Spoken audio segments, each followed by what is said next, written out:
இந்த விஷயத்த பத்தி பேசலாமா வேணாமான்னு நினைச்சேன். ஆனா நானே பேசலன்னா வேற யாருமே பேச முடியாது. பெண்கள் பத்தி பெண்கள் தான் பேசி ஆகணும்.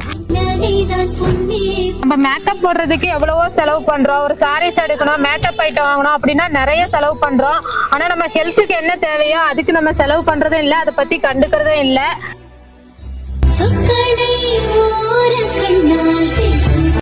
இது தயாரிக்கிறதுனால உங்களுக்கு எந்த ஒரு ஹெல்த் ப்ராப்ளமும் வராது.